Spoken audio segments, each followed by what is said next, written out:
Welcome Insiders to Film Inside. I'm your host Eric, but now you should know that I have a Canon T3i. I have two lenses with it. I have the 18-55mm and I have this guy, the 75mm to 300mm lens. This is a zoom lens by Canon, and well, we're gonna review it today.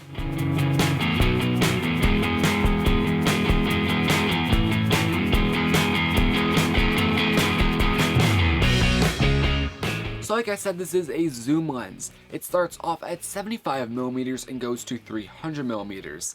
75mm is already pretty zoomed in, and the fact that it goes to 300mm is pretty crazy. So taking a look at the design of this lens, it's a pretty big lens. It's definitely a lot bigger than my kit lens, the 18-55mm, and it's also a lot heavier. But that's because of all the glass inside of it and all the moving parts. It has to zoom in a lot more than my kit lens, so the actual chamber expands quite a lot when you're zooming in. Since this is a DSLR lens, you do have to actually manually move the lens for it to zoom in and out. And also on the front there is a focus ring, but that's in like all DSLRs nowadays. At the bottom of the lens though, there is only one control, and that is to turn on and off autofocusing. You'll notice, unlike the kit lens, there is no switch to turn on and off stabilization, and that's actually one of the downsides to this lens, which we'll talk about a little bit later, but there actually is no image stabilization built into the lens. Also taking a look at the aperture of this lens, when you zoom in the aperture does change. So zoomed out all the way to 75mm, it's at f4, and when you zoom in, it's at f5.6. So realistically, this is a pretty dark lens. f5.6 actually is pretty dark, especially compared to like a 50mm 1.8 lens. So I've had this lens since I got the Canon T3i, so over 8 months now, and overall I like it and hate it.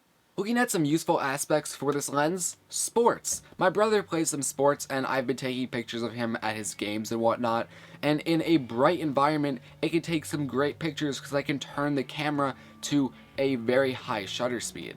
With some really bright environments, I've been able to get some really clean and crisp shots with this zoom lens even though there's no stabilization.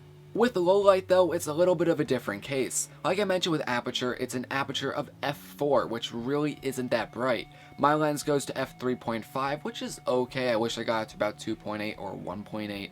Anyway though, I brought this lens to a hockey game, and I was hoping to get some pretty nice shots zooming in to the hockey players, and I didn't really get a whole lot of great photos. There wasn't a whole lot of light because it was an indoor stadium. It was also nighttime. When I zoom in, the lens goes to 5.6 automatically, and I had to turn the ISO really high up, which then brought a lot of noise, and I couldn't bring the shutter speed that high, so moving around with no image stabilization really didn't work out. Moving on though to shooting videos with this lens, you have to have a proper setup. There is no way you're going to be able to do handheld shots with this lens. There's no image stabilization. You would need to get a really good stabilizer for your camera, and even then I don't think I would really recommend it because the lens just wiggles so much.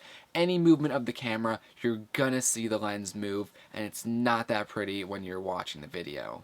On a tripod though, this lens actually is useful. You still have to be careful when not moving your lens or camera around too much, but overall if you have a static shot with this lens, you can zoom in quite far. I actually had to just shoot a talent show the other day, and I had my main camera, the Canon Vixia HFM40, as a wide shot of the entire stage, and then I brought this zoom lens and I set up a tripod, had a static shot, and zoomed into the people that were doing the talent. I got it really close up into their faces, and overall, even though it wasn't perfectly lit, I still got a decent shot and it was all very sharp. Nonetheless, in the end of all this, is the Canon zoom lens really worth getting?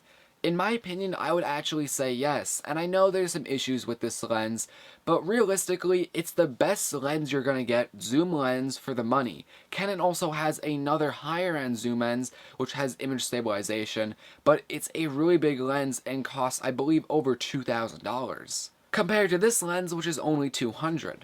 If you shoot videos, if you shoot photos, or even both, it's nice to have a zoom lens that can get really close up to objects, not only so you can get a nice clean shot of them, but also when you zoom in nicely to one single object, you actually can get some pretty nice bokeh to your image. Though if you do get this lens, be aware of the problems. Like, you need a decent amount of light to actually use this lens. It's a very dark lens. Also, there's no image stabilization. Now, if you really need a bright lens and image stabilization, then okay, maybe this is not the lens for you. Still though, if you're willing to work with it, I think it's a nice investment to get for only 200 bucks. And I know 200 bucks, whoa, a lot of money, but take a look at lenses nowadays. Lenses are pretty expensive. Anyway guys, that is the video for today. If you want to buy this lens, check the link out down below. I'll have an Amazon link so you can buy it there. Anyway guys, that's the video for today. Please leave all your comments down below. Like this video, subscribe, and share with friends, help the channel any way you can. Also, if you want to see any other videos on this camera, the Canon T3i, want to see any other lenses, any other cameras, anything with magical lens, anything with filmmaking, let me know down below. Anyway guys, my name is Eric, this is Tech Inside, I'm signing out.